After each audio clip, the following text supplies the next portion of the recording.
Segundo ano, tudo em ordem com vocês. Espero que vocês estejam um pouco descansados, né?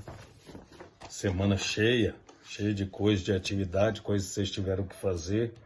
Aí, eu imagino, porque para nós também está bem exaustivo, mas tomara que está chegando até que vocês estão conseguindo captar isso que a gente tem pedido muito a Deus, que vocês consigam isso e que a gente consiga também, né? É um aprendizado, está sendo um aprendizado mútuo.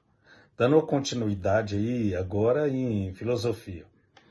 Essa continuidade de Kant aqui, ele vai ser muito prático, porém inerente a eles, um tanto prolixo para explicar uma coisa a respeito da razão prática. Lembra daquela coisa que é o praxis, que seria aquela coisa prática que vocês já viram? É mais ou menos isso. Essa razão prática dele é mais ou menos isso. Só que ele vai levar para o quesito moral. Então, eu vou ter que ler um monte de parte aqui, vai ser uma aula assim, às vezes um pouco mais demorada por isso. Mas o que vocês vão ter que fazer é porque, para ele explicar essa natureza aí da razão pura, ele vai falar que existem dois mundos, que é o mundo da natureza e o mundo da liberdade. Quando ele diz que é esse mundo da liberdade, é essa liberdade que eu tenho de escolha. Só que ele leva para o âmbito moral. Eu vou fazer alguma coisa, eu faço por isso, e por isso, e por isso, e por isso. E aí ele dá os argumentos dele. Aí no final, ele vai falar dessa moral autônoma e essa moral heterônoma, que nada mais é que a mesma coisa. Porque ele vai falar desse tipo de moral. Por que eu ajo assim? Por que eu tenho essa liberdade? Essa moral, essa liberdade é porque eu vou ter que fazer, eu tenho uma escolha de fazer algo que é moral. É moral por quê? Porque é um dever que eu tenho que cumprir. Ele fala que isso é um dever enquanto cidadão, que eu tenho que cumprir. Então, acaba sendo assim muito prático e até abre os nossos olhos em relação a isso. Porque de repente a gente começa pelo fato de estudarmos tantas coisas assim, a gente começa a olhar pelo lado dos filósofos, dos sofistas, né, que acaba ele falando que são coisas, como eles são relativistas, são relativas, e alguns filósofos falam, e a gente às vezes pensa no quesito moral como algo relativo, porque o que é moral a mim pode não ser moral para uma outra sociedade, e o que acaba sendo verdade mesmo, mas ele vai abordar outro fator. Ele vai abordar em relação a essa razão prática, o próprio nome fala, eu estou utilizando algo que é inerente a mim, que é a minha razão, de maneira o quê? Prática. E essa razão prática, eu vou me encontrar, eu vou acabar me batendo da seguinte maneira, porque existem dois mundos fundamental, que é o mundo da natureza e o mundo da liberdade. E eu entendo que isso também, todas as vezes que eu vou estudar novamente, para dar aula novamente, que eu vou ter que elaborar questões de novo em relação a Kant, que as questões que eu vou passar vai ser tudo de Kant. E aí vocês procuram, porque se eu for elaborar 5 questões só da razão prática, óbvio que eu não vou conseguir. Mas então eu vou colocar as questões aí em relação a Kant, porque aí vocês vão se familiarizando com coisas dele, né? Então, voltando aqui, para explicar então essa natureza da razão prática, ele vai explicar que existem dois mundos, que é o mundo da natureza e o mundo da liberdade. Professor, o que é isso? Então vamos lá. Mundo da natureza é regidos pelas leis da natureza. O ser humano é formado tanto pelo corpo como pela consciência. O corpo como parte do mundo da natureza. é regido pela causalidade natural. Portanto, não é livre. Segundo ele, a teoria dele, gente, o corpo nosso não é livre. Por isso que ele fala do mundo da natureza. E o corpo faz parte do quê? Do mundo da natureza. Então ele é regido pelo quê? Pela causalidade, aquilo que é inerente ao próprio corpo. Agora ele diz o seguinte: já a consciência, por sua vez, é regida pela causalidade da liberdade. Você fala, nossa, então meu corpo está condicionado àquilo que é natural e inerente ao corpo. Vai acontecer isso. Agora, a minha consciência não. A minha consciência, ela existe o livre-arbítrio. Eu, então, posso agir. É interessante, né? Esses caras são fera demais quando eles abrem também a nossa mente para nós vermos uma coisa dessa natureza, né? Eu piro com essas coisas desse povo. Aí ele põe assim: a nossa vontade, que é a parte da consciência, pode vir a ser determinada pelas leis naturais, pela parte corporal do ser humano, isto é, pelos instintos. Nesse caso, ela não é livre. Em contraposição a essa vontade, é a vontade pura, que nela não está determinada naturalmente, mas é regida pela lei da liberdade. Ele está reafirmando aquilo que ele falou em cima. Esse parágrafo, você deixa ele um pouquinho aí de lado. Aí sim, agora o primeiro, segundo, terceiro, quarto, o quinto parágrafo, ele começa a ficar agora tranquilo de novo. Ele põe assim: a razão teórica não consegue provar que o ser humano é livre, porque nós estamos falando da razão prática. Pois essa é uma questão metafísica. Onde podemos não encontrar a liberdade? Onde é que nós não podemos encontrar a liberdade? Kant responde que encontramos na moralidade. Aí, aquilo que eu falei no início. Ele vai falar, então, essa questão da moralidade, ela é o quê? É questão que está inserida no contexto da liberdade. O que quer dizer que a razão prática não faz referência ao ser, mas o que deve ser. Então a razão prática dele, segundo ele, não está no ser, mas é o que deve ser. E o que deve ser está ligado a quê? Está ligado à minha mente, à razão. Porque aí eu vou fazer o quê? Eu vou agir pela liberdade. Aí eu vou decidir se eu quero viver moralmente ou não. Segundo Kant, há uma consciência no ser humano.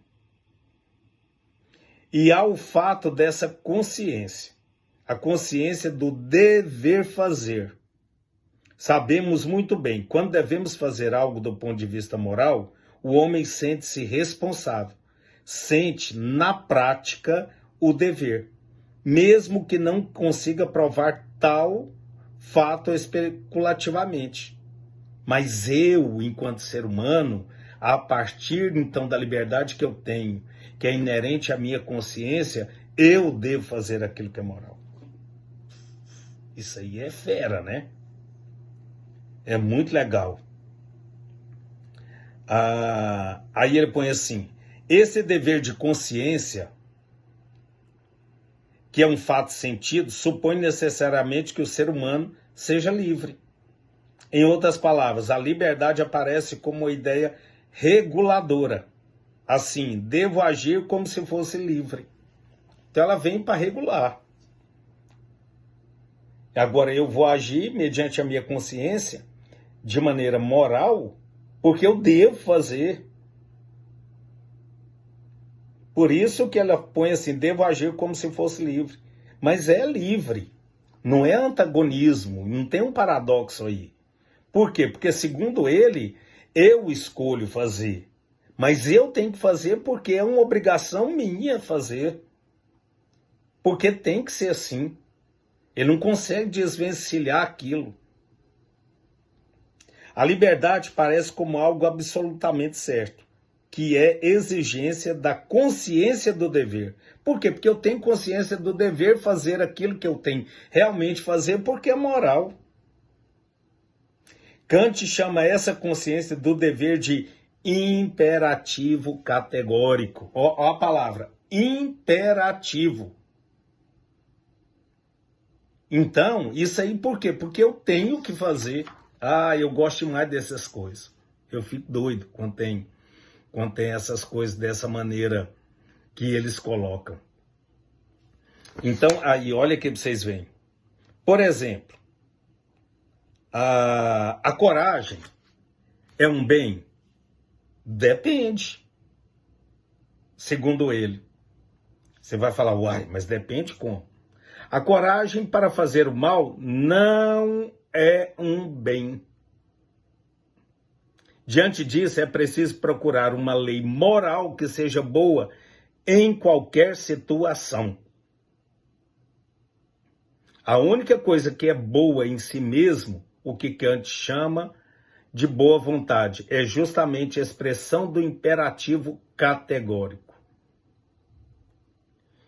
E por que imperativo categórico? Imperativo porque é uma obrigação, não é um mero conselho. Muitos imperativos são hipotéticos, ou seja, só valem para certos contextos. Por exemplo, o imperativo alimentar-se só vale se quiser viver. É necessário um imperativo que não somente obrigue, mas que também valha em qualquer situação. Ou seja, imperativo categórico.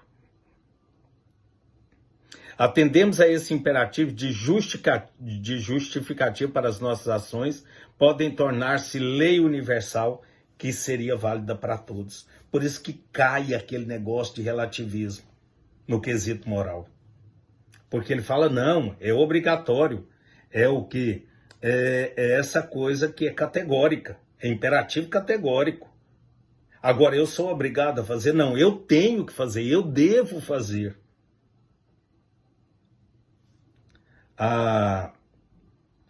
Aí ele põe assim, Kant dirá que uma ação moral só será verdadeiramente moral se for feita em nome do respeito ao imperativo categórico. Por exemplo, se eu fizer uma boa ação porque eu gosto, não estarei agindo moralmente. Se for honesto apenas para conseguir ser visto como uma boa pessoa, não estarei sendo moral. Não roubar apenas por medo de ser preso não é uma ação moral. A ação só será automaticamente moral se sua intenção for respeito ao dever. É interessante, né? Foge um pouco muito daquele conceito que a gente preza muito, né? Não, eu vou fazer porque se eu fizer isso, eu estou fazendo uma coisa boa. Não, estou fazendo isso porque eu devo fazer. Eu, enquanto ser humano, eu tenho o pensamento que desvencilha do corpo e eu tenho liberdade, então eu vou fazer, porque eu tenho que fazer. O que é moral é isso. Esse imperativo categórico, eu devo fazer. Não por isso, não por aquilo, não por Não, eu vou fazer porque eu devo fazer. Desse modo, dizemos que para Kant uma ética autônoma é aquela que a pessoa age em respeito ao dever. Eu gosto mais disso. E a ética heterônoma? É aquela que a pessoa age por qualquer razão que não seja o respeito ao dever. Eu vibro. Não. Esse cara não é à toa que ele é fantástico, não é à toa que esse cara, mais uma vez, é pedido muito quando você cita em redação. Você citar esse cara dizendo algumas coisas assim, sabendo o que diz, é por isso mesmo. Na aula que vem, então, nós vamos falar sobre o iluminismo de Kant. Eu vou colocar algumas questões aí, que foram requeridas, que vai ser colocado para vocês fazerem, só para reforçar Kant. Aí vocês procuram respostas, só para vocês a cada vez se familiarizando mais com essa teoria kantiana, tá? Fica um abraço, fica uma saudade imensa. Queria mais que vocês pudessem ver mais vezes, um falar para o outro aí, entrar, olhar essas aulas, ver quais as questões que tem, colocar no fórum, ou relatar aí que alguém vai me dando uns toques, vocês colocarem aí na sala de vocês, daquele WhatsApp do segundo ano. Eu, às vezes, não vejo, não tenho visto nada, porque nós estamos trabalhando normal na Secretaria da Fazenda, então acaba tendo um problema de eu entrar e querer conversar. Quase não tem visto nem nada porque nós temos que correr agora atrás do prejuízo, principalmente a Secretaria da Fazenda, né? Que é ela que mantém todo o Estado, nós temos que arrecadar para isso, e com tanto comércio fechado e tanta coisa que aconteceu, agora que está reabrindo, então nós temos trabalhado muito. Mas está sendo novo para todo mundo, está sendo tudo diferente para todo mundo, mas vai ser também legal para todos nós como crescimento, né? Um beijo aí para vocês, tá? Fiquem com Deus.